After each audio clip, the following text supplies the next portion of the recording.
సంధ్య theatre ఘటనపై Telangana CM Revanth Reddy ఆదివారం అసెంబ్లీలో సంచలన వ్యాఖ్యలు చేసిన సంగతి తెలిసిందే.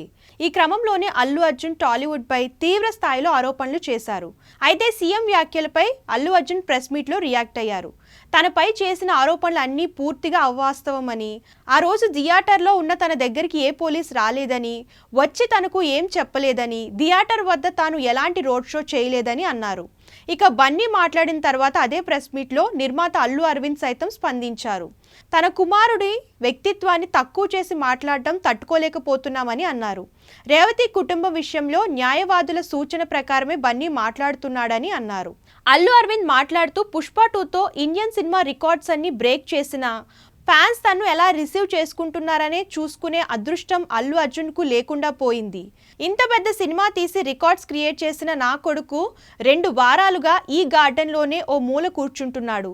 నేను వెళ్ళి అడిగాను, చాలా సెలబ్రేషన్స్ ప్లాన్ చేశారు, వెళ్ళు, కనీసం బయటికైనా వెళ్ళు, ఇక్కడే ఇలా ఎందుకు ఉంటున్నావు అని చెప్పాను. కానీ తాను ఎక్కడికి వెళ్ళను అని చెప్పాడు. ఇంత సక్సెస్ అయినా కూడా తన అభిమానుల ఫ్యామిలీకి ఇలా కావడంతో చాలా బాధపడుతున్నాడు. నా కొడుకును అలా చూస్తుంటే బాధగా ఉంది. ఈరోజు కొన్ని అబద్ధపు ఆరోపణలు రావడంతో క్లారిటీ ఇవ్వాలని అనుకున్నాము. అందుకే మాట్లాడి క్లారిటీ ఇవ్వాలని ఇలా వచ్చాము అని అన్నారు. న్యాయపరమైన సమస్యలు ఎదురవుతాయనే ఉద్దేశంతోనే మీ ప్రశ్నలకు అల్లు అర్జున్ సమాధానం చెప్పకుండానే వెళ్ళిపోయారు. 22 ఏళ్లు కష్టపడి ఈ పేరు సంపాదించుకున్నాడు. ఇదంతా ఒక్క రాత్రి, ఒక్క సినిమా, ఒక్క ప్రెస్ మీట్లో రాలేదు. 3 తరాలుగా మా కుటుంబం గురించి తెలుసు. ఇలా వ్యవహరించామా?